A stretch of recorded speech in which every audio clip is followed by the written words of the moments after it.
all you brand owners are celebrating record Q4, but by February, 30% of you are going to be out of cash. If that's the boat you're in, here are some things that can fix it. You can audit to figure out if your Q4 was actually a record or if you're destined for doom. So many founders right now are celebrating record Q4 revenue, but 30% of them by February are going to be out of cash. Why? How? Here are two things that can tell you if you're destined for doom. Okay, first, we're all celebrating awesome Q4, but most of that is fueled by discounts. And there's two ways that you can see right now in January if this is you or if you're good to go. Now, thing number one is if your customer acquisition cost is more than 1.5 times what it was in like November for Black Friday, Cyber Monday, then you know you over discounted. You over discounted because your CAC is going through the roof because people already got the discount. They don't want the discount anymore. If your CAC is under 1.5x what it was in November or even December, then you know people actually want your product.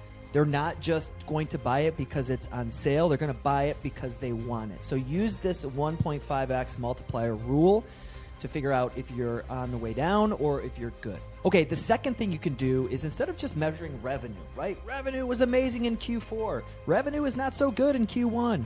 Use contribution margin because a revenue of 100K in Q4 and 50K in Q1, if your contribution margin here is only 10%, and your contribution here is 30%, this is actually better. This makes you more money than this. So your 50K month is actually better than your 100K month. Okay, if your numbers are looking like this and you're freaking out because you're trying to show your board or your owners that hey, we had a 100K month. This was great. Well, why are we down 50K? Well, we discounted like crazy in Q4, and we're not discounting as much here. So you're actually making more money here, even though revenue is down. Okay, so thing number one, use the 1.5x multiplier rule to figure out if you really over discounted.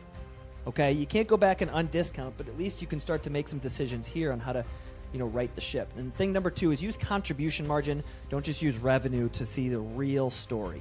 And a little tip in the future, if growth disappears if you don't discount, it's not real growth.